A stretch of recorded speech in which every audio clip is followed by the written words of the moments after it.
Hello and welcome to episode 25 of Stuckey's Travels. Today we bring you to the capital of Malaysia, Kuala Lumpur. As we mentioned in the two previous episodes about Malaysia, you'll need your shots for hepatitis A, B, and typhoid, and don't forget your passport. Lots of good souvenirs to buy in Kuala Lumpur. Jerseys, for one thing, is one of the things that we wanted to make sure we found a Malaysian soccer jersey, but all the same types of souvenirs as the other places in Malaysia. So here you can see where Kuala Lumpur is.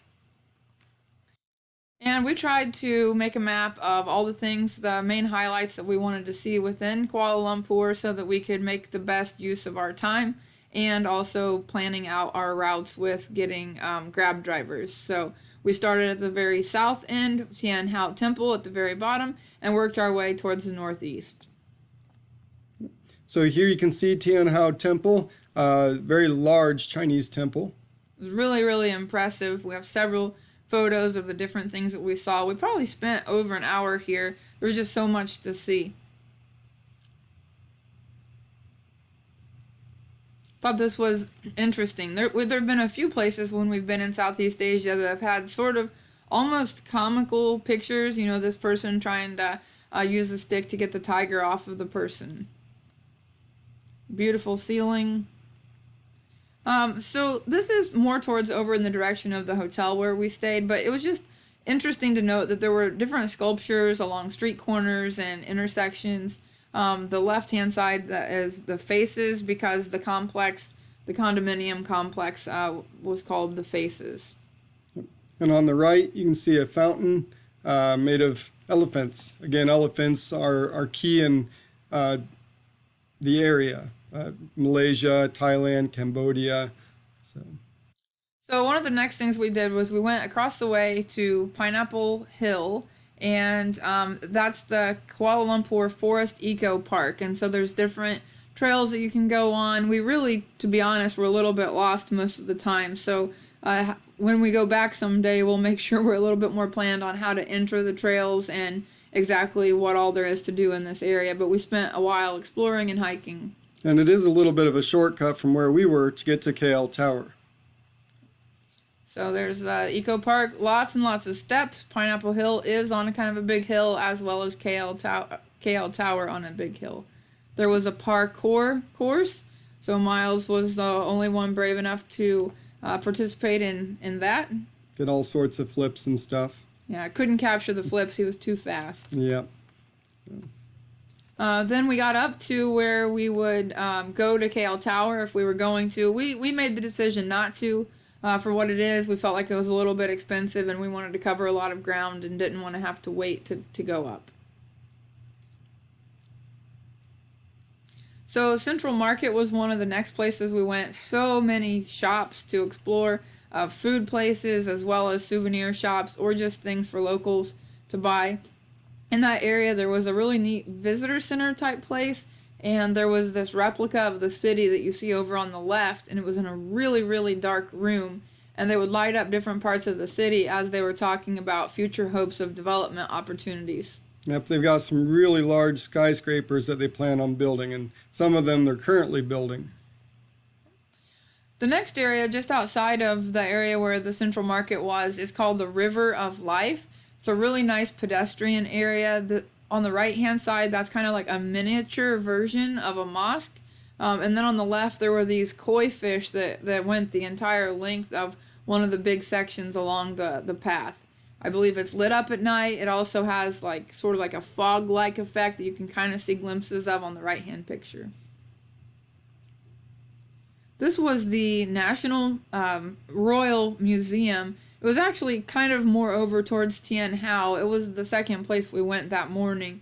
We weren't allowed to take pictures inside, but it was just where the king, I believe, lived. So there were a lot of pictures of things from the family and then a lot of just informative material about the royal family. Yep. And I think this was the previous king rather than the current one. We went to the National Mosque. It was huge and beautiful, really ornate. The right-hand side shows kind of the concrete and cement work. Just really, really created a beautiful facade.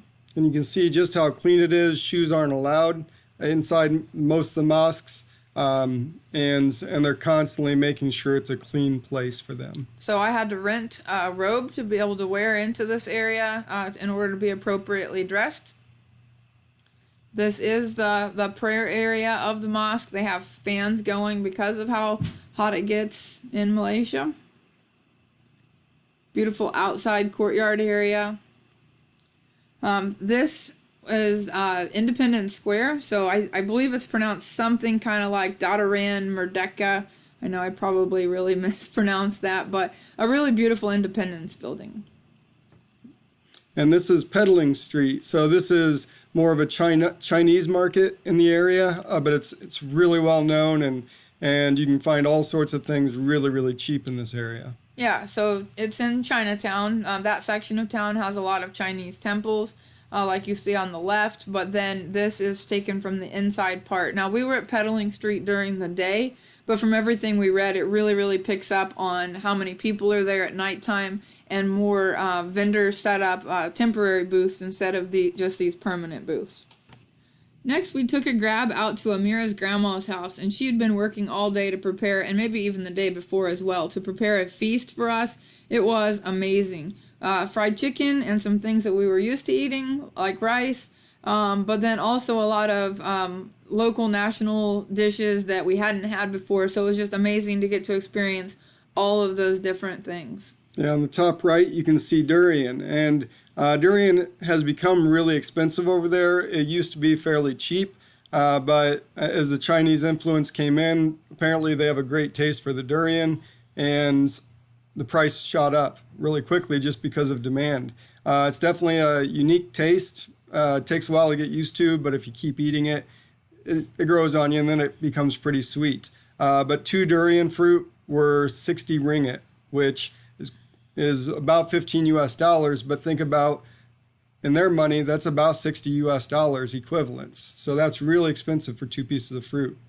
And then you have the almond London on the bottom right, which we talked about in the last episode. Yeah, it's a dessert. The durian has a horrible smell. Let's just be honest. Miles sugar-coated that whole situation. In fact, so bad that many, many hotels and stores have signs on the outside that says no durian allowed. So if you're staying at a hotel and you have durian, you either have to eat it before or you have to leave it outside and hope that nobody's taking it when you get back in. I thought it was good. I did not. So this is the view of the KL Tower and the Petronas Towers from our hotel. It was called Sabah Suites and Platinum, and it had an infinity pool off the 51st floor. So a way more reasonably priced hotel than in Singapore with the Marina Bay Sands infinity pool, but it's only, like 5 floors lower than that infinity pool, obviously smaller than that one, but I really, really recommend this if you're wanting a little bit of a splurge, but yet still fairly economical, especially by U.S. prices. Nice condo, and amazing, amazing views during the day and at night. At night, the KL Tower lit up in different colors, so this is just a sequence of 3 pictures, but it was sort of almost a little bit like a light show, and then the Petronas Towers are just really, really beautiful at night. So pictures of the skyline, lots of skyscrapers. This is in the Botanical Gardens. The Botanical Gardens area is huge. The planetarium's there. There's an art gallery there, as well as the butterfly gardens, and then huge sprawling gardens and sunken gardens with every kind of plant imaginable, even a section that has fenced-in deer. Lots of wildlife in the area, considering you're in a major city. There was this replica of Stonehenge as we walked ourselves to the planetarium. The planetarium's on the left. Inside the planetarium, they had a really cool periodic table that Luke's standing in front of there that had things that were made out of those elements. So this is the Lot 10 Hutong food court area. We were told that it was like some of the best food. Really, when we got there, there was not as much of a wide selection as we thought. Honestly, most of the places were Chinese stalls. Amira had a little bit of a hard time finding something that was halal because Chinese restaurants typically are not.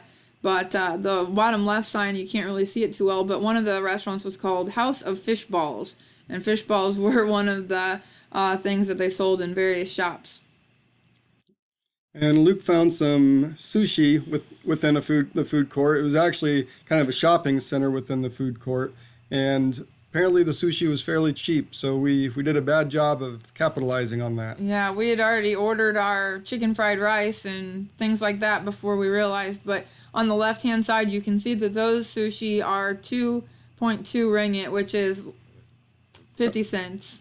Yep. So this was a park that was outside the Petronas Towers. Again, really impressed by how much park space there was in such a big metropolis, big city, but beautiful park space right behind the Petronas Towers with sculptures in the water. Kids were playing in one of the areas. I started to play in the water, but it is kids only. So unfortunately, we didn't have a spot to get cooled off, but it was pretty awesome. And this is the Batu Caves, which is an Indian temple or Hindu temple. Yeah, so this was about probably, I would say, a 20-minute ride outside of the city. So we had to get a Grab to take us there. There's 272 steps. We'd read a lot about it getting very, very crowded at different times of day. To be honest, we probably went at the worst time of day, which was when it was at its hottest. But that was actually a good thing as far as the crowd, the lack of a crowd. People go early in the morning or late in the evening to avoid, these stairs being just packed with people, but it actually was of benefit to us. We bought bottled water at the base from a shop and took our time getting up. You can kind of see some close-ups. There were lots and lots of monkeys. A lot of monkeys, and they were fun to watch. As you can see, there were little baby monkeys. There were these poles, and they would come out of the forest and slide down poles as if they were firemen poles. Just really cool. It also gave us a nice break as we were climbing the steps, because I could use the excuse of, oh, I'm stopping to take some pictures of the monkeys, not, oh, I really need to stop and catch my breath. And as you can see, this was a temple inside the actual cave. Yeah, so it truly was a cave, Batu Cave, and then there truly was the temple inside. Really, really neat. There were bats as well. So this was another hotel in Kuala Lumpur. Its pool's a little bit different. It had where you could see through the sides, which we thought was kind of neat. We still recommend the other hotel, Sabah Suites, a lot more than this one, but it was sort of an interesting part. This area was called Jalan Alur Food Court. All different kinds of shops, really, really crowded at night, all the outdoor seating. This was the only place on our whole entire trip to Southeast Asia where we had a little bit of a potential run-in with a would-be pickpocket. Again, we felt safe, as we do everywhere in Southeast Asia, but these two guys that were working in a team had tried to grab the wallet out of Miles's back pocket. So Out of Luke's. Oh, out of Luke's back pocket. Miles caught him and asked him what they were doing. So this is the food that we ended up eating at the Jalan Alur food court area. We found a Thai restaurant, a lot of variety. So in the upper left, Miles got glass noodles. Over on the far right, I got pad Thai, and Luke and Amira both got seafood fried rice. And each of these dishes was 10 ringgit each, which I thought was an amazing deal. And then in the middle of the top, that's called dim sum. It's a Chinese thing. I don't really know what to call them. They were only 1.3 ringgits each. We tried them. We didn't really like them. We only gave it a shot once. It might be something we'd try again someday if we go back. Yeah, there's a lot of different types of dim sum, but everyone we tried, we weren't exactly fans of. So this is just at our hotel. Some interesting sculptures. This place was a cool experience. It was sort of like a food truck village, but it had permanent fixtures like restrooms, sort of like a storage unit building, but then there were food trucks that came in each night. I was able to get pasta, so I had carbonara, and Luke got some nachos. Mira got char kway teow. Miles got Paco's tacos, and then Luke got mussel melt. So a lot of variety within these different food stalls. And that ended our downtown Kuala Lumpur adventure. Thanks. Thank you.